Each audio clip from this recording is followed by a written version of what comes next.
नमस्कार, good morning. स्वागत है आप सभी का आपके अपने YouTube channel sky chemistry classes में। आज देखेंगे अर्धचालकों के प्रकार, टाइप्स ऑफ सेमीकंडक्टर्स। दो टाइप के होते हैं, सिलिकॉन और जर्मेनियम को अपन ने रखा है नेज अर्धचालक।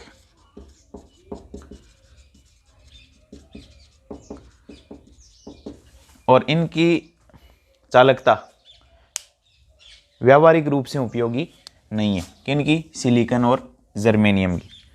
तो इनमें क्या करते हैं, अशुद्धि मिला करके इनकी चालकता को बढ़ा देते हैं। अशुद्धि मिलाने का प्रक्रम था अपमिश्रण या डोपिंग। चालकता बढ़ जाती है। जैसे धावक भी क्या करते हैं, ये जो एथलीट्स होते हैं जो ओलंपिक खेलों में भाग लेते हैं, वो भी क्या कर लेते हैं, कुछ दवाइयों का सेवन करके अपनी क्षमता को बढ़ा लेते हैं। वो भी डोपिंग ही होती है, उसमें वो कुछ ड्रग्स ले लेते हैं। तो सिलिकॉन और जर्मेनियम की चालकता क्या कर दी जाती है, अशुद्धि मिला करके बढ़ा दी जाती है। अशुद्धि मिलाने का प्रक्रम अपमिश्रण या डोपिंग कहलाता है। अब इससे अपमिश्रण या डोपिंग से दो टाइप के अर्धचालक बनते हैं। एक होते हैं एन टाइप के और एक होते हैं पी टाइप के। एन टाइप के अर्धचालक, अब सिलिकॉन और जर्मेनियम, जैसे सिलिकॉन का क्रिस्टल है उसमें सिलिकॉन के परमाणु उपस्थित होंगे, बहुत सारे सिलिकॉन परमाणु उपस्थित होंगे। ये सिलिकॉन जो है उसका क्रिस्टल जालक। इसके पास कितने संयोजी इलेक्ट्रॉन होते हैं? हर एक के पास वर्ग संख्या कितने का सदस्य है? 14 का। हर एक के पास 4 संयोजी इलेक्ट्रॉन होते हैं, 4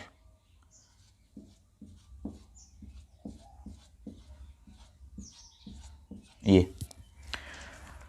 अब सिलिकॉन या जर्मेनियम को, जिनमें 4 संयोजी इलेक्ट्रॉन होते हैं, जो वर्ग 14 के सदस्य हैं, उनके अंदर यदि मैं वर्ग संख्या 15 के सदस्य, जैसे 15 में कौन आता है, फॉस्फोरस है, आर्सेनिक है, इनकी अशुद्धि मिश्रित कर दूं, मिला दूं, तो जो अर्धचालक बनेंगे वो एन टाइप के होंगे। क्यों? क्योंकि इनके संयोजी इलेक्ट्रॉन वर्ग 15 के सदस्य हैं ये, और 5 संयोजी इलेक्ट्रॉन होते हैं इनमें। जब सिलिकॉन और जर्मेनियम जो वर्ग 14 के सदस्य हैं में फॉस्फोरस और आर्सेनिक जो वर्ग 15 के सदस्य हैं की अशुद्धि मिलाई जाती है, जिनमें कितने संयोजी इलेक्ट्रॉन है? 5 संयोजी इलेक्ट्रॉन है। तो 4 तो क्या होते हैं, जैसे कुछ आर्सेनिक या फॉस्फोरस के परमाणु इस क्रिस्टल में प्रवेश कर जाते हैं, तो 4 संयोजी इलेक्ट्रॉन तो 4 सहसंयोजी आबंधों के निर्माण में प्रयुक्त हो जाएगा। 1, 2, 3 और ये 4 तो सहसंयोजी आबंध में प्रयुक्त हो जाएंगे। लेकिन इसका 5वां इलेक्ट्रॉन जो है वो मुक्त अवस्था में पाया जाएगा, और ये मुक्त इलेक्ट्रॉन ही क्या करेगा, चालकता का कारण बनेगा। तो कई सारे सिलिकॉन परमाणु हट जाएंगे और उनकी जगह आर्सेनिक या फास्फोरस के परमाणु आ जाएंगे, जिनके पास प्रत्येक के पास एक एक संयोजी इलेक्ट्रॉन जो है वो मुक्त रहेगा, और इन मुक्त इलेक्ट्रॉनों के कारण ही सिलिकॉन या जर्मेनियम की अशुद्धि मिलाने से चालकता बढ़ जाती है। चूंकि चालकता बढ़ रही है मुक्त इलेक्ट्रॉनों के कारण, और इलेक्ट्रॉनों पर नेगेटिव चार्ज होता है, इलेक्ट्रॉनों की अधिकता के कारण चालकता बढ़ती है, इसलिए इनको एन टाइप के अर्धचालक कहते हैं। तो वर्ग 14 के सिलिकॉन और जर्मेनियम में वर्ग 15 के फॉस्फोरस आर्सेनिक की अशुद्धि मिलाने पर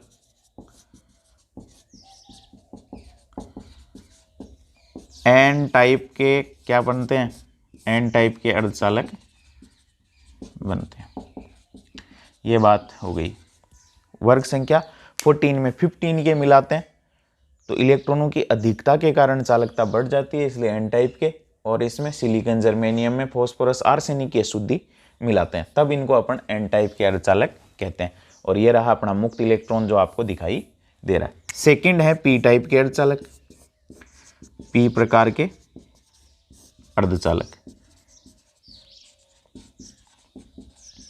अब पी प्रकार के अर्धचालकों में क्या है, वही सिलिकॉन और जर्मेनियम जो वर्ग 14 के सदस्य हैं, उनमें वर्ग 13 के सदस्यों की अशुद्धि मिला दें, जैसे बोरोन है, एल्यूमिनियम है।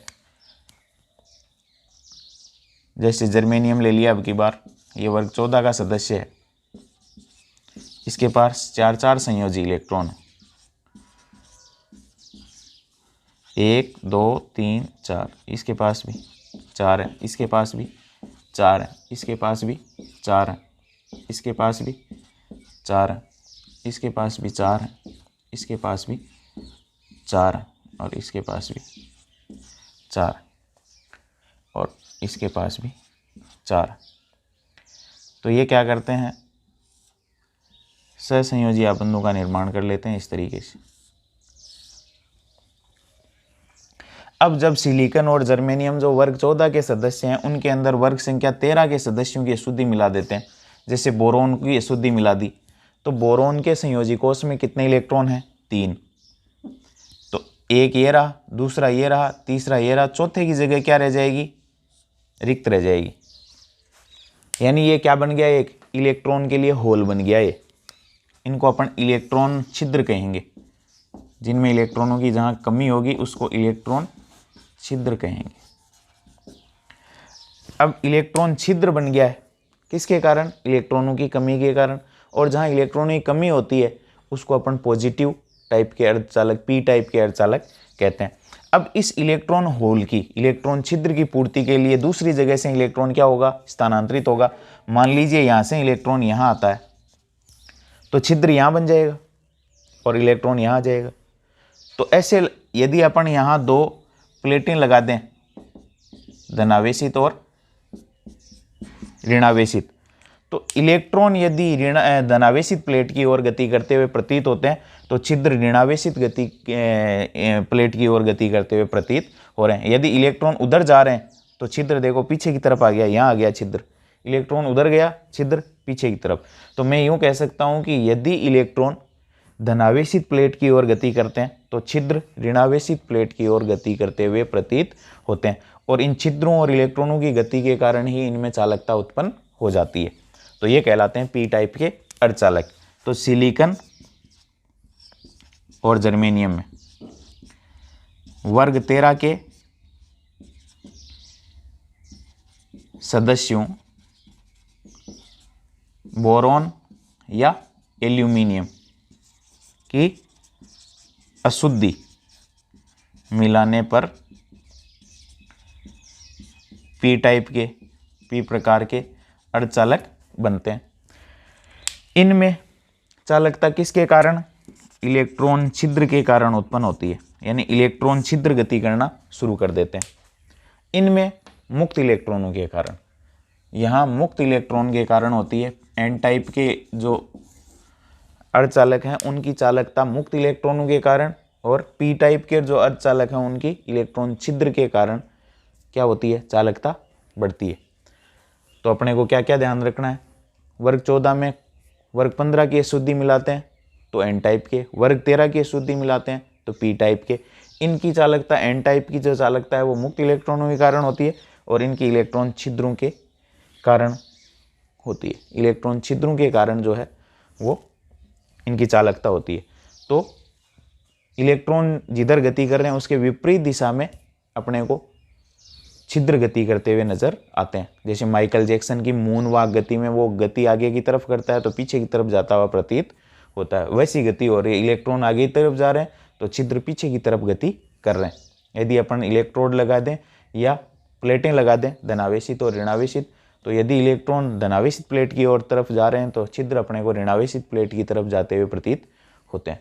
तो ये है एन टाइप और पी टाइप के अर्धचालक, 2 टाइप के। अब अर्धचालक क्या काम में आते हैं, तो इलेक्ट्रॉनिक अवयव बनाने में काम में आते हैं। इलेक्ट्रॉनिक अवयव जैसे ट्रांजिस्टर, इनमें क्या किया जाता है, एक अर्धचालक को 2 अर्धचालकों के बीच में अंतर दबिन करके बनाया जाता है, एनपीएन या पीएनपी। 2 अर्धचालकों के बीच में एक अर्धचालक को दबा करके ट्रांजिस्टर या इलेक्ट्रॉनिक अवयव बनाए जाते हैं। तो ये ट्रांजिस्टर जैसे इलेक्ट्रॉनिक अवयव जो है वो बनाने में काम में आते हैं। कौन? अर्धचालक, N प्रकार के और P प्रकार के। इसके अलावा सौर सेल बनाने में भी काम में आता है। ये क्या होता है? एक फोटोडायोड है जो प्रकाश ऊर्जा को विद्युत ऊर्जा में बदलता है, प्रकाश को विद्युत ऊर्जा में बदलता है। इसके अलावा gallium arsenide, gallium arsenide GaAs एक त्वरित प्रतिसंवेदी है, त्वरित प्रतिसंवेदी, त्वरित प्रतिसंवेदी है, यानी बहुत रिएक्टिव होता है। अर्धचालकों की दुनिया बहुत क्रांतिकारी हलचल जो है उसने उत्पन्न करती है। गैलियम और आर्सेनिक, इनको मिला करके ये बनाया जाता है। इसके अलावा वर्ग संख्या 13 और 15 के सदस्यों और 12 और 16 के सदस्यों से भी कुछ अर्धचालक प्रकार के ठोसों को निर्मित किया जा सकता है। वर्ग संख्या 12, 16 को मिला करके और 13 और 15 के सदस्यों को मिला करके भी कुछ अर्धचालक जैसे ठोस जो हैं वो निर्मित किए जा सकते हैं, जिनकी चालकता अर्धचालकों के समकक्ष होती है। तो उपयोग में हो गया इलेक्ट्रॉनिक अवयव जैसे ट्रांजिस्टर बनाने में, सौर सेल बनाने में जो विद्युत ऊर्जा, प्रकाश ऊर्जा को विद्युत ऊर्जा में रूपांतरित करता है। इसके अलावा गैलियम आर्सेनाइड जो है वो बहुत ही त्वरित प्रतिसंवेदी है, यानी बहुत ही रिएक्टिव होता है संवेदनाओं के प्रति। तो वो है, ये अर्धचालकों के समान गुणधर्म रखने वाले पदार्थों की श्रेणी में रखे गए हैं जो अपन ने देख लिए। ये था अर्धचालकों के टाइप्स और उपयोग।